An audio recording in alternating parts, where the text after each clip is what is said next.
আবারও স্থগিত চট্টগ্রাম বন্দর। দ্বিতীয় দফা ফের চলছে শ্রমিকদের অনির্দিষ্টকালের ধর্মঘট। রোববার সকালে বন্দরে জেটি গেট দিয়ে কোনো ধরনের যানবাহন ভেতরে ঢোকেনি, এমনকি বেরও হয়নি। চলছে না কোনো ধরনের অপারেশনাল কার্যক্রম। বিশৃঙ্খলা এড়াতে সতর্ক আইন শৃঙ্খলা রক্ষাকারী বাহিনী। গেটের সামনে অবস্থান করতে দেওয়া হচ্ছে না কোনো শ্রমিককে। চট্টগ্রাম বন্দরের চেয়ারম্যান এস.এম. মনিরুজ্জামানকে প্রত্যাহার না করলে চট্টগ্রাম বন্দর এলাকায় যে অশান্তির আগুন জ্বলবে, সেই অশান্তির আগুনের জন্য সম্পূর্ণরূপে আমরা সরকার এবং কর্তৃপক্ষ সহ সকল সংশ্লিষ্ট সকলকে দায়ী করব।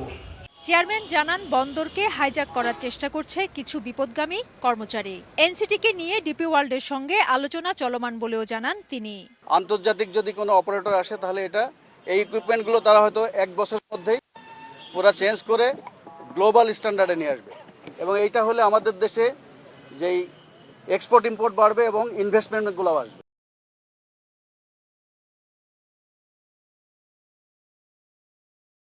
গেল ৫ ফেব্রুয়ারি নৌপদেষ্টার আশ্বাসে ২ দিনের কর্মবিরতি স্থগিত রাখা হয়। তবে দাবি বাস্তবায়নের উদ্যোগ না নেওয়ায় আবারও অনির্দিষ্টকালের ধর্মঘটে শ্রমিকরা। ফেরদৌস লিপি, সময় সংবাদ, চট্টগ্রাম।